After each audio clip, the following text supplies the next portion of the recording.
As y'all can see and hear, there's a lot of jet skis and bass boats running up and down the river. It's typical for Lake Guntersville. This is one of the most congested lakes in the United States and one of the most pressured lakes in the United States. But, however, there's some big bass that lurk deep, and we're going to catch them with live shad. Alright folks, let's hook one of these up right here. Right in amongst all these jet skis. Don't make no difference to me. Now I'm going to take this gizzard shad, which is about 5.5, 6 inches long, and I'm going to hook him right in the nostril like that. And we're going to catch a fish. We're going to chunk it right back there. Well, this is where we're going to start. Now, I'm not for sure if there's any fish here or not. Oh, man. I've got twisted around here. Count the jet skis here. That's okay. I'm going to start here at about 10 feet of water, and we're going to look for some big bass. We got a fish on here right now, folks, swimming with it. Let's go ahead and hook him. There he is. Oh my goodness, this is a good one. Right off the bat, we got a good fish right here. I mean, a good one too. What do we got? My, it's a good one. It's a big old bass, is what it is. I seen a bunch of fish right there on the edge of that break line. Look here. Did y'all see that? That's a big fish right there. That ain't bad. Started off right there. I figured I'd have to fish in about 16 to 18 feet of water because the water temperature is so hot, but I may be wrong. Big bass. Let's go ahead and net him right here. First shad. That's how to break it. You know, that's how to break the ice right there. God, that's a big fish right there. And he's a big bass. I knew it was when I set the hook. I wished I had my scales with me. I don't think I do. We're going to set him right there. Well, folks, that's how to start it off right there. That is a big summertime fish. Big summertime fish. And there's the hook. See where the hook placement is? Y'all can see that. It's in a perfect spot. Y'all excuse me. That's a strong fish. Very strong fish. That's a big fish right here. This is what I'm after. I hope we can catch some more big deep water fish. Big deep water largemouth. Could be some spots out here too. But let's let this beautiful girl go.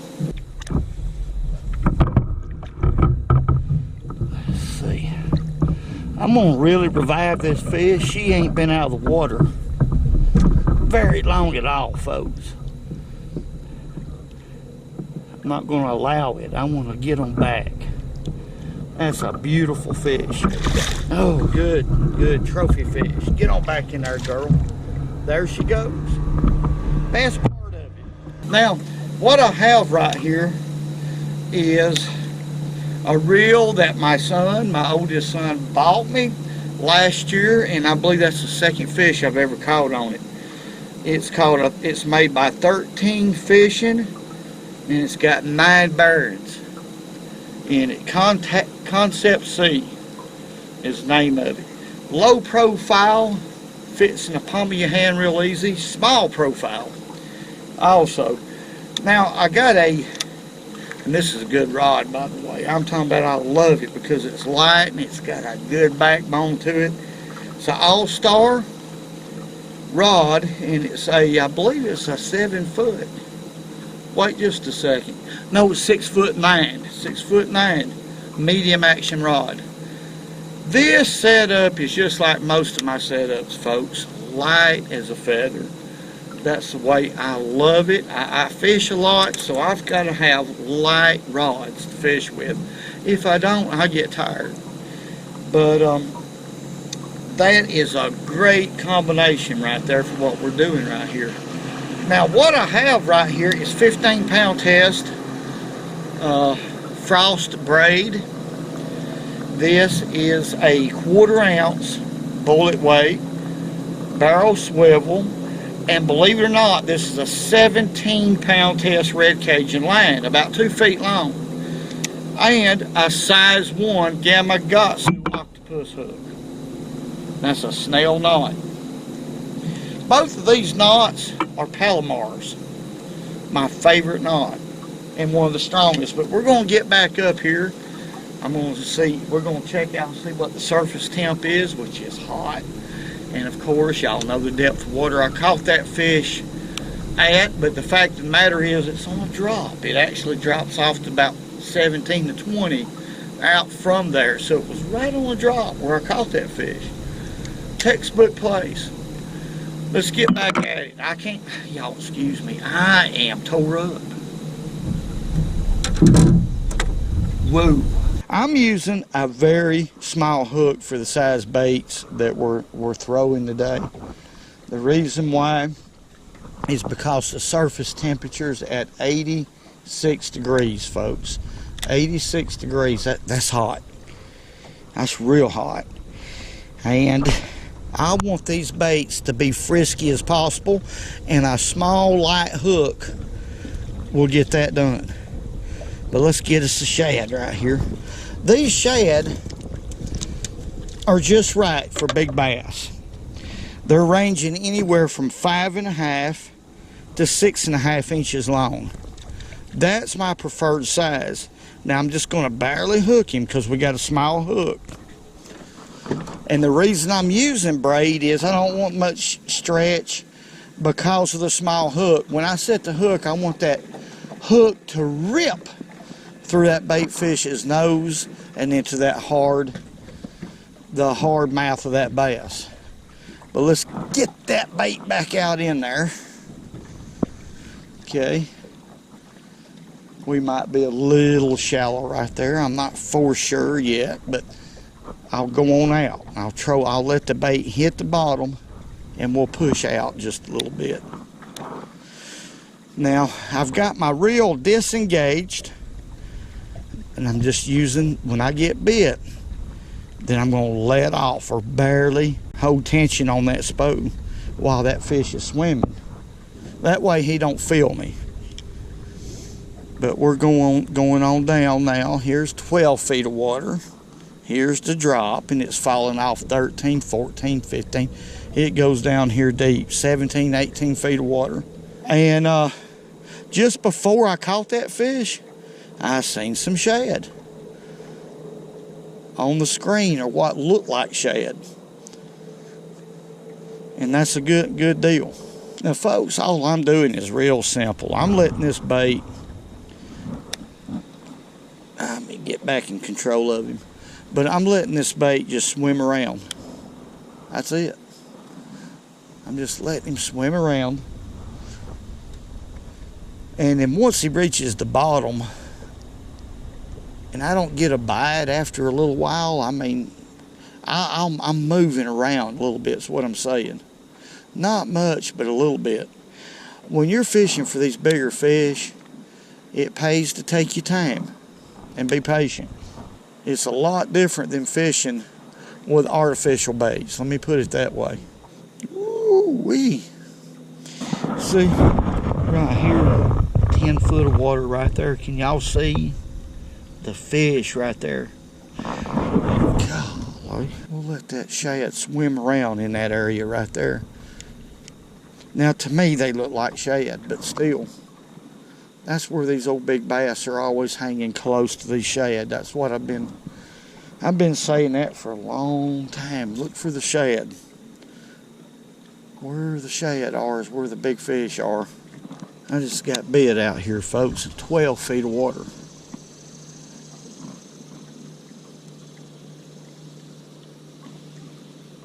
Let's see what we got. There he is. There he is. Now this ain't a very big one right here, but we did catch a fish. Golly, he's pulling though. He's doing some pulling. My. This ain't a bad little fish. I want y'all to look at him pulling.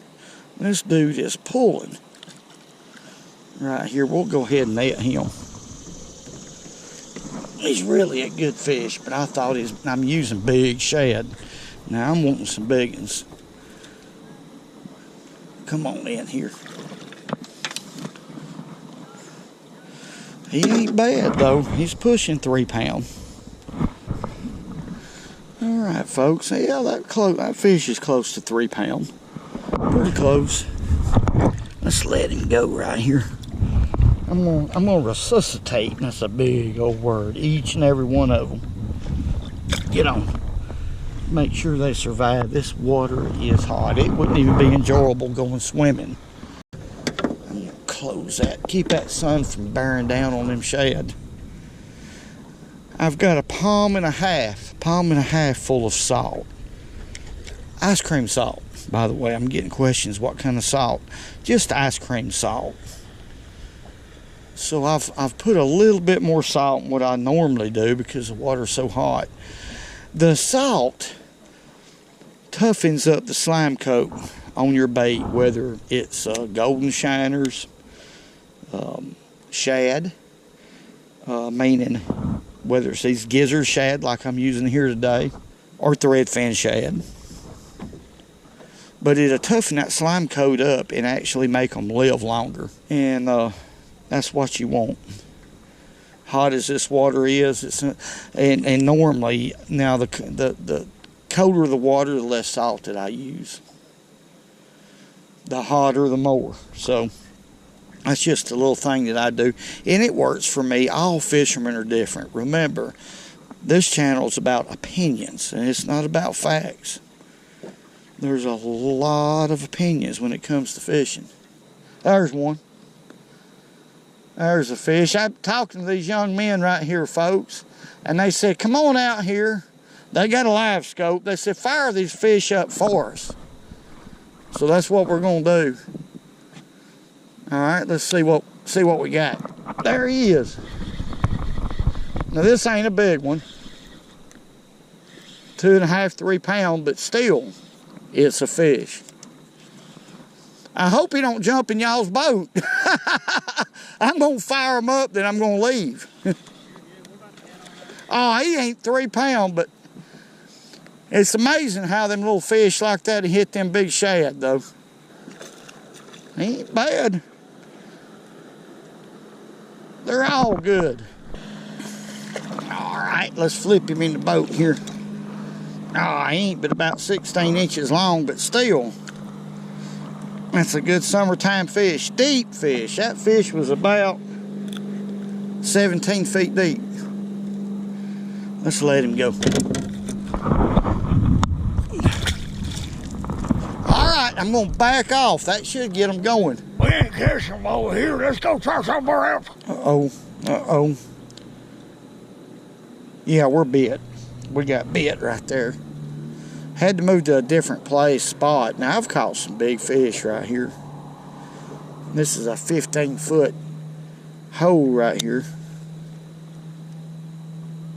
Yeah, and this fish is, let's see where he is. You have to wait on this big bait like this, folks. You have to wait a little bit. Let's go ahead. We got him. Oh, my. I want y'all to look at that pole bend. I want y'all to look at this pole bend. This ain't a bad one right here. Let me loosen off on my drag just a little bit. There he is. 15 feet of water down there deep. Don't surprise me near a little bit. He's not near as big as I thought. But I'm going to tell you what, golly, that fish is fighting. There's probably some more fish on that ledge.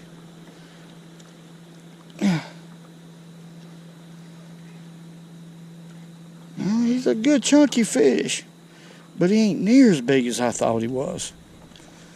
Let's net him. He's a little bit too big to flip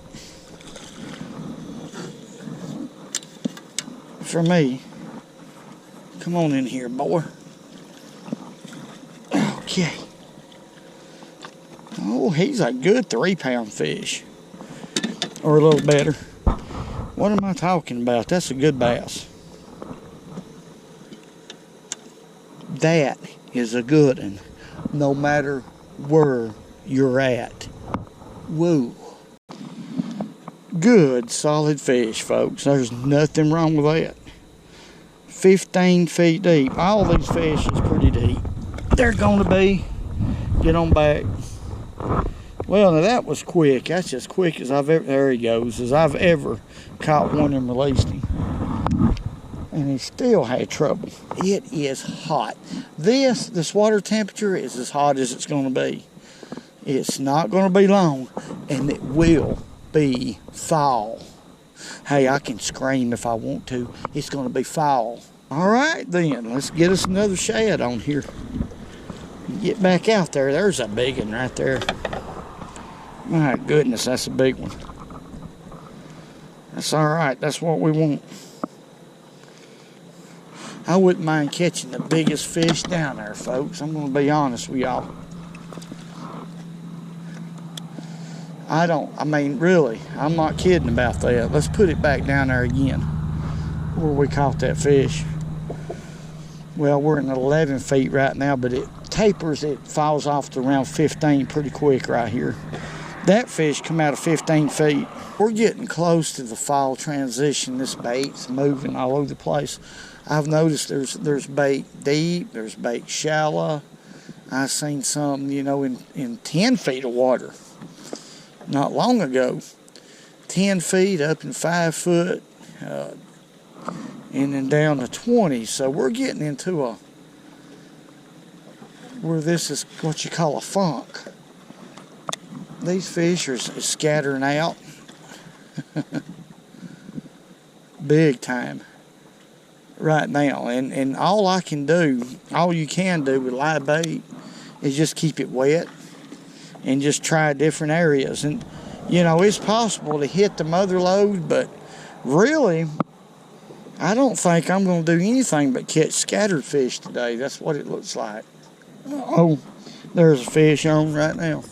I thought I was hung up, but I ain't. There's a fish right here on this as we speak. I'm going to turn around here so I can souse him, folks. Y'all ready? There he is. Boy, that fish is deep. Now this one ain't very big. Unless he's fooling me. He's acting up a little bit now. They fight so hard coming out of that deep water. He's fixing to jump right here. It's a good one. I'm not going to complain. They've been a little bit tough. I hadn't been out here but about 2.5 hours, but what's making it tough is the heat. Really, they're biting pretty good. If you want to know the truth. He won't quit. There he is. He's a chunk. He's a chunk. Barely got him hooked. That's what I like. But the way he hit that, folks, is a little bit different. When he hit it, it was just like I was hung because I was drifting. Then I felt him like that, and I knew it was a fish. That y'all know what I'm talking about. I've caught so many big fish right here through the years. I caught a 815 right here in the night tournament. I'll show you exactly where. And of course got the big fish. I caught him with a black jig. 3/8 jig with a #1 Uncle Josh pork chunk. Black jig, black chunk. But anyhow, that's a good bass. A lot better than what I thought. Thank you. The guy said, good catch, sir. That hook just fell out. He's barely hooked. Golly, healthy fish. Let's let him go. Go on back. That's 2 fish that come out of that 15 foot of water. What it does, here it is.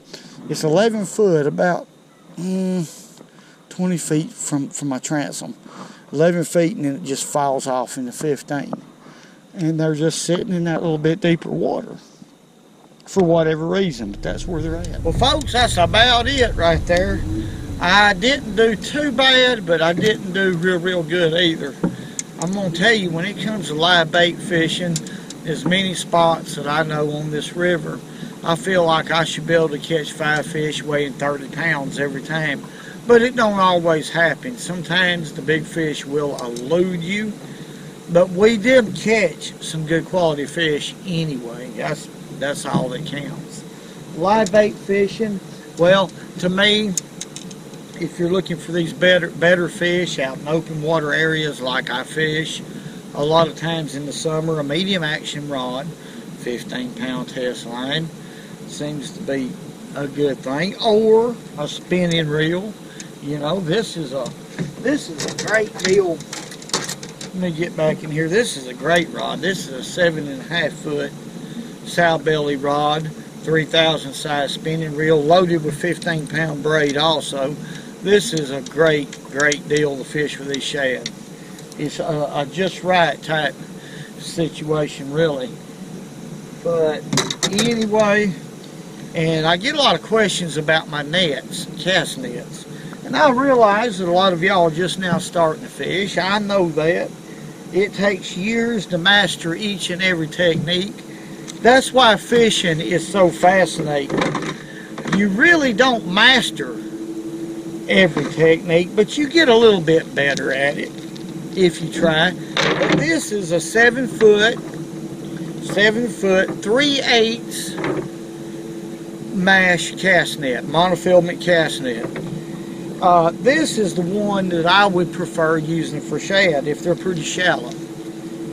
If they're deep, well then you need to get you a bait buster, one that has heavier weights on the lead line. Something to really sink a lot quicker. But this one usually gets the job done. That coupled up with a good bait tank, and there's a lot of them on the market, that will keep your bait in great shape, and you can target most any fish that you want to with live bait.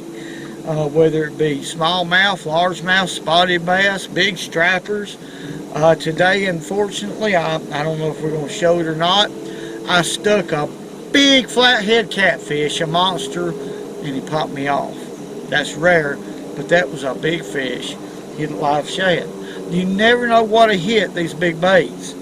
But today was a little bit tough. I knew it would be, but I go fishing when I can because it's good for me. I want to say God bless each and every one of y'all. Thank y'all for all the great comments, everything y'all do for this channel.